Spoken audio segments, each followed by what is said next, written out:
Hey guys, welcome back to Electrical Car Repair Live. Thank you guys for watching and subscribing to the channel, guys. In today's video we'll share very helpful information about camshaft, gears, sprockets, guys, torque specs and all that stuff on BMW N20 engine and N26. This is the 4-cylinder engine that is a gasoline turbo 2.0 liter engine, guys. Now if you have a BMW X1 and X3, you may have that engine, guys. That's why we're making the video. Many people ask me about the torque specs, and the same engine has been used in 3 and 5 series BMW as well, guys. So torque specs for the camshaft sprockets, guys, will be shared today. If you have an X1 and X3, some of you may not know that it's the same engine, but for certain years BMW 5 series, 3 series, X1, X3, X4 even, they have the same engines, guys.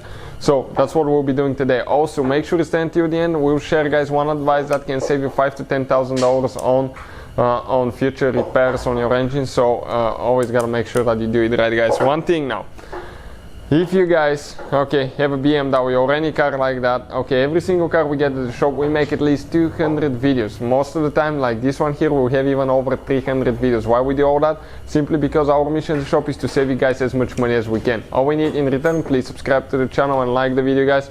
That way we can keep making those free videos to you guys. Another thing, all the tools and parts that we use in our videos, you can find the links in the description of the video below if you need to buy any parts and see where we get them from.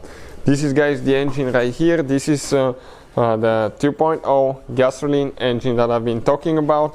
This is the torque range, guys. This is the camshaft sprockets. Now, our timing chain failed at only 87,000 miles completely shot, guys, and the timing jumped 3T. Luckily enough, we didn't bend the valves, but some people may not be lucky, and most of them are not, and you will end up spending $5,000 to $10,000 on engine replacement or rebuild. So you want to, guys, do that timing chain maintenance. Certain years are affected, so do your research. We made a video on that and you can see what years are affected as well.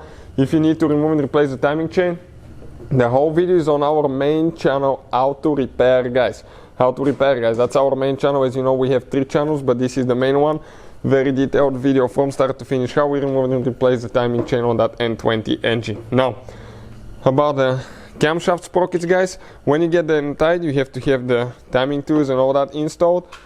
Excuse me, we have the video on the channel how to do that on the timing chain installation, so please check it out. And first step will be, you need to go ahead and set the torque wrench at 55 Newton meters. But one thing, guys, always consult your manual for your specific year, make, model and vehicle, because it may be different. This is for ours. 55 Newton meters on each of them, and then step number 2, you go 55 degrees. 55 degrees. As you know, quarter revolution, it's 90 degrees, so you can figure out what 55 degrees is. So hopefully, guys, the video will be helpful. Thank you for watching. Please subscribe to the channel for more videos, and see you guys next time.